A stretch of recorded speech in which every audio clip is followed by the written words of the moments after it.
രക്തസ്രാവക്കാരിയായ സ്ത്രീയും ജെയിറിസിന്റെ പുത്രിയും. ഞാൻ പ്രാർത്ഥിച്ചു കൊണ്ടിരിക്കുന്ന സമയത്താണ് ഈ ദർശനം ഉണ്ടാകുന്നത്. ഞാൻ ആകെ ക്ഷീണിച്ച് തളർന്ന് മനസ്സും പതറിയിരിക്കുന്നതിനാൽ എൻ്റെ സാധനങ്ങൾ എവിടെയാണെന്ന് ഓർമ്മിക്കാൻ പോലും കഴിയുന്നില്ല. എന്നാൽ എൻ്റെ ഈശോ പ്രത്യക്ഷനായ നിമിഷത്തിൽ എൻ്റെ ക്ഷീണവും മനഃശാഞ്ചല്യവുമെല്ലാം അപ്രത്യക്ഷമായി. ഞാൻ എഴുതുന്നു. തടാകത്തിൻ്റെ തീരത്തുള്ള പൊടി പിടിച്ച ഒരു റോഡിലൂടെ ഈശോ വെയിൽ കൊണ്ട് നടക്കുന്നു. ഗ്രാമത്തെ ലക്ഷ്യമാക്കിയാണ് നടക്കുന്നത്. ഈശോയെ കാത്തിരുന്ന ഒരു വലിയ ജനസമൂഹം ഒപ്പമുണ്ട്. ആളുകൾ ഈശോയ്ക്ക് ചുറ്റും തിങ്ങിക്കൂടി ബുദ്ധിമുട്ടുണ്ടാക്കാതിരിക്കാൻ അപ്പസ്തോലന്മാർ കൈകൾ കൊണ്ട് ഉന്തി മാറ്റുകയും വഴി കൊടുക്കാൻ ഉച്ചത്തിൽ വിളിച്ചു പറയുകയും ചെയ്യുന്നു. എന്നാൽ ഈ ബഹളം കൊണ്ടൊന്നും ഈശോ അസഹ്യത കാണിക്കുന്നില്ല. തിക്കിത്തിരക്കുണ്ടാക്കുന്ന ജനങ്ങളെ നോക്കി ഈശോ പുഞ്ചിരി തൂകുകയും അവരുടെ അഭിവാദനങ്ങൾക്ക് പ്രത്യഭിവാദനങ്ങൾ നൽകുകയും ആൾക്കൂട്ടത്തിനുമിടയിൽ കൂടെ നുഴഞ്ഞു കയറി ഈശോയുടെ അടുത്തെത്തുന്ന ബാലന്മാരെ തലോടുകയും ചെയ്യുന്നുണ്ട്. തങ്ങളുടെ കുഞ്ഞുങ്ങളുടെ തലയിൽ ഈശോ ഒന്ന് തൊടുന്നതിനായി അമ്മമാർ കുഞ്ഞുങ്ങളെ ആൾക്കാരുടെ തലയ്ക്കുമീതെ ഉയർത്തി ഈശോയുടെ അടുത്തേക്ക് നീട്ടുന്നു. ആ കുഞ്ഞുങ്ങളുടെ ശിരസിൽ ഈശോ കൈവച്ച് അനുഗ്രഹിക്കുന്നുണ്ട്. തിക്കിത്തിരക്കി ബഹളം വെച്ച് നീങ്ങുന്ന ഈ സമൂഹത്തിൻ്റെ മധ്യത്തിൽ വളരെ ക്ഷമയോടെ സാവധാനത്തിൽ ഈശോ നടക്കുന്നു. ആർക്കും അസഹ്യത വരുത്തുന്ന ബഹളം. ഒരു മനുഷ്യൻ വിളിച്ചു പറയുന്നു, വഴിതരൂ, വഴിതരൂ. ആ സ്വരം കിതപ്പോട് കൂടിയുള്ള സ്വരമാണ്. ജനങ്ങളുടെ മേൽ സ്വാധീനമുള്ള അവർക്ക് പരിചിതനായ ഒരാളുടെ സ്വരമാണതെന്ന് തോന്നുന്നു. കാരണം വളരെ വിഷമിച്ചാണെങ്കിലും ജനങ്ങൾ ഒതുങ്ങി വഴി കൊടുക്കുന്നുണ്ട്. ഒരു 50 വയസ്സ് തോന്നിക്കുന്ന മനുഷ്യൻ, വളരെ അയവുള്ള ഒരു അങ്കിയും തലയിൽ വെള്ളത്തുണി കൊണ്ടുള്ള കെട്ടും, കവിൾത്തടം മറഞ്ഞ് കഴുത്തുവരെ ഇരുവശങ്ങളിലും അത് ഇറങ്ങിക്കിടക്കുന്ന വിധത്തിലാണ് ശിരോവസ്ത്രം കെട്ടിയിരിക്കുന്നത്. ഈശോയുടെ അടുത്തെത്തിയപ്പോൾ അയാൾ പാദത്തിൽ സാഷ്ടാംഗം വീണ് പറയുന്നു, "ഓ ഗുരുവേ, അങ്ങ് ഇത്രയും വൈകിയത് എന്തുകൊണ്ടാണ്? എൻ്റെ കൊച്ചുമകൾക്ക് രോഗമാണ്. ഒരുത്തർക്കും അവളെ സുഖപ്പെടുത്താൻ കഴിയുന്നില്ല. അവളുടെ അമ്മയുടെയും എൻ്റെയും ഏക പ്രത്യാശ നീയാണ്. ഗുരുവേ, വരണമേ. വലിയ ഉത്കണ്ഠയോടെ ഞാൻ അങ്ങയെ കാത്തിരിക്കുകയായിരുന്നു. ദയവായി ഉടനടി വരണമേ. എൻ്റെ ഏകപുത്രി മരിക്കുകയാണ്." ഇങ്ങനെ പറഞ്ഞയാൾ കരയുന്നു. കുനിഞ്ഞു നിന്ന് ഏങ്ങലടിച്ച് കരയുന്ന ആ മനുഷ്യൻ്റെ ശിരസിൽ കൈവച്ചുകൊണ്ട് ഈശോ പറയുന്നു, "കരയാതിരിക്കൂ, വിശ്വസിക്കൂ. നിന്റെ മകൾ ജീവിക്കും. നമുക്ക് അവളുടെ അടുത്തേക്ക് പോകാം. എഴുന്നേൽക്കൂ, നമുക്ക് പോകാം." അവസാന വാക്കുകൾ ഒരു കൽപ്പന പോലെയാണ് ഉച്ചരിക്കുന്നത്. ആദ്യം ആശ്വസിപ്പിക്കുന്ന സ്വരത്തിലാണ് സംസാരിച്ചത്. ഇപ്പോൾ ആധിപത്യത്തോടെയാണ് പറയുന്നത്. അവർ പുറപ്പെടുന്നു. കരയുന്ന ആ മനുഷ്യൻ്റെ കൈ പിടിച്ച് അയാളുടെ അടുത്താണ് ഈശോ നടക്കുന്നത്. അയാൾ വീങ്ങിക്കരഞ്ഞു തളരുന്ന സമയം ഈശോ അയാളെ നോക്കുകയും കൈകൊണ്ട് ബലമായി പിടിക്കുകയും ചെയ്യുന്നുണ്ട്. വേറൊന്നും ചെയ്യുന്നില്ല. എന്നാൽ ഇങ്ങനെ പിടിക്കുന്നത് കൊണ്ട് എത്രയധികം ശക്തി അയാളിലേക്ക് പ്രവഹിക്കുന്നുണ്ടായിരിക്കും. ഇപ്പോൾ ആ മനുഷ്യൻ നടക്കുന്ന സ്ഥാനത്ത് നേരത്തെ ജെയിംസ് ആണ് നടന്നിരുന്നത്. അയാൾക്ക് സ്ഥലം കൊടുക്കാൻ ജെയിംസിനോട് ഈശോ ആവശ്യപ്പെട്ടതാണ്. മറ്റേ വശത്ത് പത്രോസും പത്രോസിൻ്റെ അടുത്ത് ജോണുമുണ്ട്. ജനങ്ങളെ തടഞ്ഞു നിർത്തി ഈശോയ്ക്ക് വഴിയുണ്ടാക്കുകയാണ് രണ്ടുപേരും. എതിർവശത്ത് ജെയിംസും കറിയോത്തുകാരനും ഇത് തന്നെ ചെയ്യുന്നു. കരയുന്ന ആ മനുഷ്യൻ്റെ സമീപയാണവർ. മറ്റുള്ള അപ്പസ്തോലന്മാരിൽ ചിലർ ഈശോയുടെ മുമ്പിലും ചിലർ പിമ്പിലുമാണ്. ഈശോയുടെ അടുത്തേക്ക് തള്ളിക്കയറി വരുന്ന ജനത്തെ തടഞ്ഞു നിർത്താൻ അവരെ കൊണ്ട് കഴിയുന്നില്ല. പിമ്പിലുള്ള മാത്യുവും കൂട്ടരും വിഷമിച്ച് ജനങ്ങളെ ചീത്ത പറയുകയും പിറുപിറുക്കുകയും ചെയ്യുന്നു. അവരുടെ സ്വരം ഉയരുമ്പോൾ ഈശോ ദയാർദ്രമായി തിരിഞ്ഞു നോക്കിക്കൊണ്ട് പറയുന്നു, "എൻ്റെ ഈ ചെറിയവരെ തടയണ്ട." എന്നാൽ സ്വല്പം കഴിഞ്ഞ് ഈശോ പെട്ടെന്ന് നിന്നു. തിരിഞ്ഞു നോക്കിക്കൊണ്ട് ചോദിക്കുന്നു, "ആരാണ് എന്നെ തൊട്ടത്?" കരയുന്ന മനുഷ്യൻ്റെ കൈ വിട്ടു കളഞ്ഞു. ശരീരം മുഴുവൻ പെട്ടെന്ന് തിരിഞ്ഞു നിന്നാണ് ചോദിക്കുന്നത്. രാജകീയമായ മഹത്വത്തോടെയാണ് ചോദ്യം. ഈശോയുടെ ഉയരം കൂടിയതുപോലെ തോന്നിക്കുന്നുണ്ട്. ആരാണെന്നറിയാൻ ജിജ്ഞാസാപൂർവം ജനക്കൂട്ടത്തെ മുഴുവൻ സൂക്ഷിച്ചു നോക്കുന്നു. ഈശോയുടെ കണ്ണുകൾ മിന്നി പ്രകാശിക്കുന്നു. പരുഷമായിട്ടല്ല, മഹിമയോടുകൂടെ. "ആരാണ് എന്നെ തൊട്ടത്?" വീണ്ടും ചോദ്യം. ഒരുത്തരും മിണ്ടുന്നില്ല. ഞാൻ ആവർത്തിച്ചു ചോദിക്കുന്നു, "ആരാണ് എന്നെ തൊട്ടത്?" ശിഷ്യന്മാർ പറയുന്നു, "ഗുരുവേ, 4 വശത്തു നിന്നും ജനം നിന്നെ തിക്കുന്നത് നീ കാണുന്നില്ലേ? ഞങ്ങൾ എത്ര ശ്രമിച്ചിട്ടും അവരെല്ലാവരും നിന്നെ സ്പർശിക്കുന്നുണ്ട്. സംസാരിക്കുന്നതിനിടയിൽ 3-4 പ്രാവശ്യം ഈശോ വളരെ മോശമായ വസ്ത്രധാരണം ചെയ്ത് ക്ഷീണിച്ച് വിവരണയായ ഒരു സ്ത്രീയെ നോക്കുന്നു. സ്ത്രീക്ക് 40 വയസ്സ് തോന്നിക്കും. അവൾ ജനക്കൂട്ടത്തിൽ മറിഞ്ഞ് അപ്രത്യക്ഷയാകാൻ ശ്രമിക്കുകയാണ്. ഈശോയുടെ നോട്ടം അവളെ ദഹിപ്പിക്കുന്നുണ്ടാവണം. രക്ഷപ്പെടാൻ സാധ്യമല്ലെന്ന് മനസ്സിലാക്കിയ അവൾ തിരികെ വന്ന് ഈശോയുടെ പാദത്തിൽ വീണ് സാഷ്ടാംഗം പ്രണമിച്ചു. അവളുടെ മുഖം പൂഴിയിൽ മുട്ടുന്നുണ്ട്. ഈശോയെ തൊടാൻ ധൈര്യപ്പെടാതെ കരങ്ങൾ രണ്ടും വിരിച്ചാണ് പിടിച്ചിരിക്കുന്നത്. എന്നോട് ക്ഷമിക്കണമേ, അത് ഞാനായിരുന്നു. 12 വർഷമായി എനിക്ക് രോഗമായിട്ട്. എന്നിൽ നിന്ന് എല്ലാവരും അകലുന്നു. എൻ്റെ ഭർത്താവ് എന്നെ ഉപേക്ഷിച്ചു.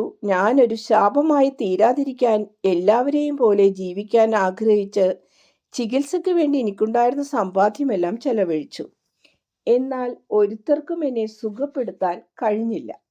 ഗുരുവേ, നോക്കൂ, പ്രായമാകുന്നതിന് മുമ്പ് തന്നെ വാർദ്ധക്യം എന്നെ ബാധിച്ചിരിക്കുന്നു. ഭേദമാകാത്ത രക്തസ്രാവം നിമിത്തം എൻ്റെ ശക്തിയെല്ലാം ചോർന്നുപോയി. എൻ്റെ സമാധാനവും നഷ്ടപ്പെട്ടു. നീ നല്ലവനാണെന്ന് ആളുകൾ എന്നോട് പറഞ്ഞു. നീ സുഖപ്പെടുത്തിയ ഒരു കുഷ്ഠരോഗിയാണ് എന്നോട് പറഞ്ഞത്. സമൂഹം ഒഴിഞ്ഞു മാറുന്നതിൻ്റെ വേദന അനേക വർഷം അനുഭവിച്ച അയാൾ എന്നെ വെറുത്തില്ല. ഞാൻ നേരത്തെ നിന്നോട് പറയാൻ ധൈര്യപ്പെട്ടില്ല. എന്നോട് ക്ഷമിക്കണമേ. നിന്നെ ഒന്ന് തൊടാൻ കഴിഞ്ഞാൽ ഞാൻ സുഖം പ്രാപിക്കും എന്ന് മാത്രമേ ഞാൻ ചിന്തിച്ചുള്ളൂ. എങ്കിലും നിന്നെ ഞാൻ അശുദ്ധനാക്കിയില്ലെന്ന് ഞാൻ കരുതുന്നു.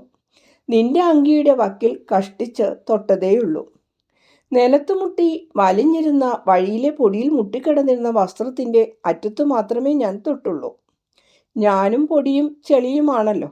എങ്കിലും എനിക്ക് സൗഖ്യം കിട്ടി. നീ അനുഗ്രഹീതനാകട്ടെ. നിന്റെ ഉടുപ്പിൽ ഞാൻ തൊട്ട ക്ഷണത്തിൽ എൻ്റെ രോഗം അവസാനിച്ചു. ഞാൻ ഇപ്പോൾ മറ്റെല്ലാ സ്ത്രീകളെയും പോലെയാണ്. ഇനിയും മറ്റുള്ളവർ എന്നിൽ നിന്ന് അകന്നു പോകുകയില്ല. എൻ്റെ ഭർത്താവും എൻ്റെ മക്കളും ബന്ധുക്കളും എൻ്റെ കൂടെ താമസിക്കും. അവരെ ചുംബിക്കാൻ എനിക്ക് കഴിയും. എൻ്റെ വീട്ടിൽ ജോലികളെല്ലാം ചെയ്യാൻ എനിക്ക് കഴിയും.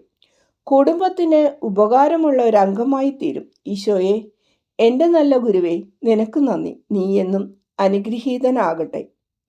അതിരട്ട കാരുണ്യത്തോടെ ഈശോ അവളെ നോക്കുന്നു. പുഞ്ചിരിയോടെ ഇങ്ങനെ പറയുന്നു: എൻ്റെ മകളെ, സമാധാനത്തിൽ പോകുക. നിന്റെ വിശ്വാസ നിമിത്തം നിനക്ക് ആരോഗ്യം വീണ്ടു കിട്ടി. നിന്റെ വിഷമത്തിൽ നിന്ന് എന്നേക്കുമായി നീ സ്വതന്ത്രയാകട്ടെ. നല്ലവളായി സന്തോഷമുള്ളവളായിരിക്കൂ. പൊയ്ക്കൊള്ളുക. ഈശോ സംസാരിച്ചു കൊണ്ടിരിക്കുമ്പോൾ തന്നെ ഒരു മനുഷ്യൻ വരുന്നു. അയാൾ ഭൃത്യനാണെന്ന് തോന്നുന്നു. ഈ സമയമെല്ലാം ഉത്കണ്ഠയോടെ എന്നാൽ ക്ഷമാപൂർവ്വം കാത്തു നിൽക്കുന്ന ആ പിതാവിനോടാണ് അയാൾ സംസാരിക്കുന്നത്. നിന്റെ മകൾ മരിച്ചുപോയി. ഇനി ഗുരുവിനെ അലട്ടുന്നത് കൊണ്ട് ഉപകാരമൊന്നും ഉണ്ടാകുകയില്ല. അവളുടെ ആത്മാവ് വേർപിരിഞ്ഞു. സ്ത്രീകൾ വിലാപം തുടങ്ങിക്കഴിഞ്ഞു. കുട്ടിയുടെ അമ്മയാണ് നിന്നെ വിവരം അറിയിക്കാൻ എന്നെ അയച്ചത്. നീ വേഗം അങ്ങ് ചെല്ലണമെന്നും പറഞ്ഞിരിക്കുന്നു. പാവം മനുഷ്യൻ വേദനയോടെ കരയുന്നു. മുഖം കൈകൾ കൊണ്ട് മറച്ച് കഴുത്തിന് അടി കിട്ടിയതുപോലെ തല വളരെ കുനിച്ചു നിന്ന് ഏങ്ങലടിച്ച് കരയുന്നു.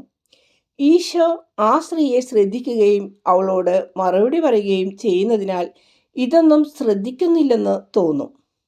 നേരെ മറിച്ച് ഈശോ തിരിഞ്ഞ് കുനിഞ്ഞു നിൽക്കുന്ന ആ മനുഷ്യൻ്റെ തോളിൽ കൈവച്ച് പറയുന്നു: മനുഷ്യ, വിശ്വാസമുള്ളവനായിരിക്കൂ എന്ന് ഞാൻ പറഞ്ഞില്ലേ? ഞാൻ വീണ്ടും പറയുന്നു, വിശ്വാസമുള്ളവനായിരിക്കൂ. നീ ഭയപ്പെടേണ്ട.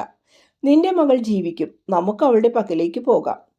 അനന്തരം മനസ്സ് തകർന്ന ആ മനുഷ്യനെ ചേർത്ത് പിടിച്ചുകൊണ്ട് അയാളുടെ വീട്ടിലേക്ക് ഈശോ പുറപ്പെടുന്നു. ജനം ഈ ദുഃഖം കണ്ട് തരളിതരായി. അത്ഭുതം അവരെ ഭയപ്പെടുത്തുകയും ചെയ്തു. അതിനാൽ അവർ നിശ്ചലരായി. പിന്നീട് ഇരുവശങ്ങളിലേക്ക് മാറി ഈശോയ്ക്ക് വഴി കൊടുക്കുന്നു. അതിനാൽ ഈശോയ്ക്കും അപ്പസ്തോലന്മാർക്കും വേഗത്തിൽ നടക്കാൻ കഴിയുന്നു. നടന്നു പോകുന്ന കൃപാവരത്തിൻ്റെ പിന്നാലെ അവർ മുന്നോട്ട് നീങ്ങുന്നു. അങ്ങനെ പട്ടണത്തിൻ്റെ മധ്യഭാഗത്തേക്ക് അവർ പോകുന്നു. ഏകദേശം 1/2 കിലോമീറ്റർ നടന്നു കാണും. മാന്യതയുള്ള ഒരു വീടിൻ്റെ മുമ്പിൽ ജനങ്ങൾ തടിച്ചു കൂടിയിട്ടുണ്ട്. സംഭവത്തെക്കുറിച്ച് ഉറക്കെ സംസാരമുണ്ട്. തുറന്നു കിടക്കുന്ന വാതിലിലൂടെ വീടിനുള്ളിൽ നിന്നും വരുന്ന വലിയ നിലവിളി കേൾക്കാം. ചങ്കു തുളക്കുന്ന രീതിയിലുള്ള കരച്ചിൽ. ഉച്ചത്തിൽ കൂവി കരയുകയാണ്. വളരെ നേരിയ ഒരു സ്വരം ഉച്ചത്തിൽ വിലപിക്കുന്നു. അനേകം ആളുകൾ നേരിയ സ്വരത്തിൽ അതേറ്റുപാടി കരയുന്നു. വീണ്ടും താണസ്വരമുള്ള ഒരു സംഘം അതാവർത്തിക്കുന്നു. വിലാപത്തിൻ്റെ ബഹളം. ജീവിച്ചിരിക്കുന്നവരെ മരിപ്പിക്കാൻ പോരുന്ന വിലാപ ബഹളം. ഈശോ ശിഷ്യരെയെല്ലാം വാതിൽക്കൽ നിർത്തിയിട്ട് പത്രോസിനോടും ജോണിനോടും ജെയിംസിനോടും തൻ്റെ കൂടെ അകത്തേക്ക് കയറാൻ പറഞ്ഞ് അവരെ കൂട്ടിക്കൊണ്ടു പോകുന്നു. കരയുന്ന പിതാവിൻ്റെ കയ്യിൽ ഈശോ വിടാതെ പിടിച്ചിട്ടുണ്ട്. ആ കരസ്പർശനത്താൽ അയാളുടെ പ്രതീക്ഷ ഈശോ അയാളെ സന്തോഷിപ്പിക്കുമെന്ന പ്രതീക്ഷ വർദ്ധിക്കാൻ ഈശോ അനുഗ്രഹിക്കുന്നത് പോലെ തോന്നുന്നു. വിലാപക്കാരായ സ്ത്രീകൾ കൂവുന്ന സ്ത്രീകൾ എന്ന് വേണം പറയാൻ. വീട്ടുടമയെയും ഗുരുവിനെയും കണ്ടപ്പോൾ അവരുടെ ശബ്ദം ഇരട്ടി ശക്തിയുള്ളതാക്കി. കൈകൾ കൊട്ടി തമ്പേറും തിരിയാങ്കോലും കൊട്ടി വിലാപം മുഴക്കി. ശാന്തരായിരിക്കൂ, കരയേണ്ട ആവശ്യമില്ല, കുട്ടി മരിച്ചിട്ടില്ല, അവൾ ഉറങ്ങുകയാണ്, ഈശോ പറയുന്നു. സ്ത്രീകൾ കൂടുതൽ ബഹളമുണ്ടാക്കുന്നു, ചിലർ കൂടുതൽ ഉച്ചത്തിൽ വിലപിക്കുന്നു. ചിലരെല്ലാം തറയിൽ കിടന്നുരുളുന്നു, ചിലർ സ്വയം മാന്തി കീറാൻ ശ്രമിക്കുന്നു, മുടി പറിക്കാൻ ശ്രമിക്കുന്നു, അഥവാ അങ്ങനെ ഭാവിക്കുന്നു. അവൾ ശരിക്കും മരിച്ചെന്നറിയിക്കാനാണ് അവർ അങ്ങനെയെല്ലാം ചെയ്യുന്നത്. വാദ്യക്കാരും കുടുംബത്തിൻ്റെ സ്നേഹിതരും ഈശോയ്ക്ക് തെറ്റുപറ്റി എന്ന അർത്ഥത്തിൽ തല കുലുക്കുന്നു. എന്നാൽ ഈശോ ആവർത്തിച്ചു പറയുന്നു, ശബ്ദമുണ്ടാക്കാതിരിക്കൂ. ബഹളമെല്ലാം നിലക്കത്തക്ക വിധം അധികാരത്തിലാണ് ഈശോ പറയുന്നത്. വലിയ സ്വരമെല്ലാം താണു. ഇപ്പോൾ വളരെ പതിഞ്ഞ സ്വരത്തിലുള്ള അടക്കം പറച്ചിൽ മാത്രം. ഈശോ അകത്തേക്ക് കടക്കുന്നു. ഒരു ചെറിയ മുറി. മരിച്ച പെൺകുട്ടി ഒരു കിടക്കയിൽ, വളരെ മെലിഞ്ഞ് വെളറിയ ശരീരം.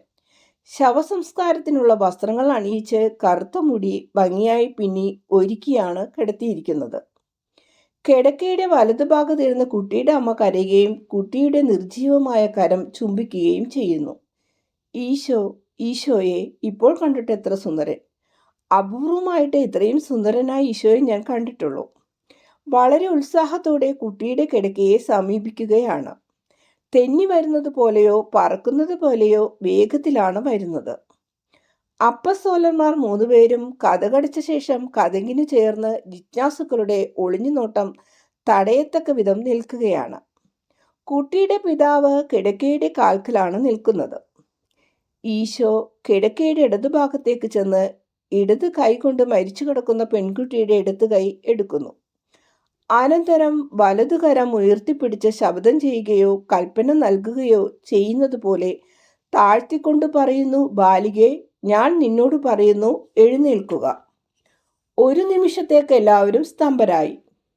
ഈശോയും ബാലികയും ഒഴികെ എല്ലാവരും. എല്ലാം നന്നായി കാണാൻ അപ്പസ്തോലന്മാർ കഴുത്ത് നീട്ടി നോക്കുന്നുണ്ട്.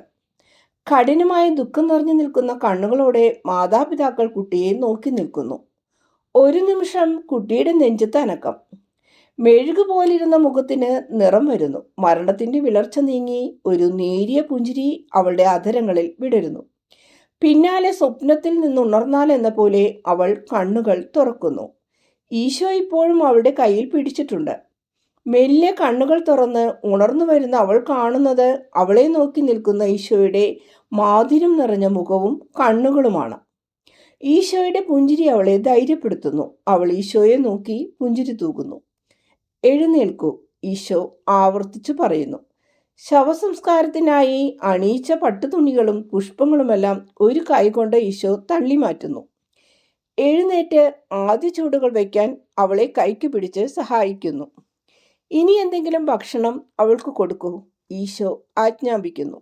അവൾ ആരോഗ്യം പ്രാപിച്ചിരിക്കുന്നു. ദൈവം നിനക്കിവളെ തിരിച്ചു തന്നിരിക്കുകയാണ്. അതിനായി നിങ്ങൾ അവന് നന്ദി പറയുവിൻ. സംഭവിച്ചതൊന്നും ആരോടും പറയരുത്. എന്താണ് അവൾക്ക് സംഭവിച്ചതെന്ന് നിങ്ങൾക്കറിയാം. നിങ്ങൾ വിശ്വസിച്ചു.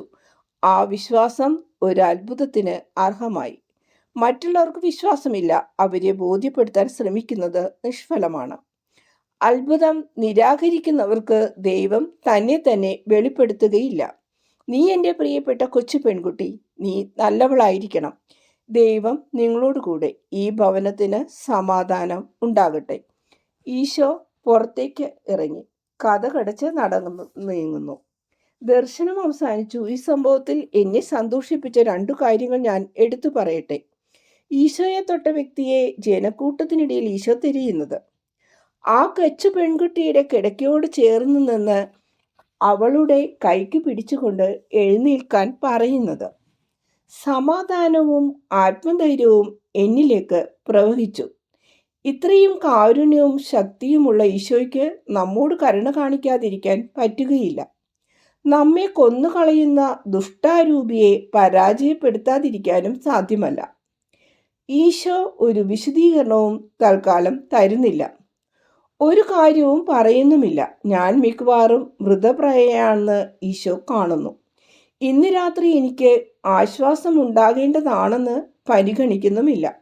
അവൻ്റെ ഹിതം പോലെയാകട്ടെ, ഈ ദർശനം കിട്ടിയത് തന്നെ എനിക്ക് സന്തോഷം നൽകി.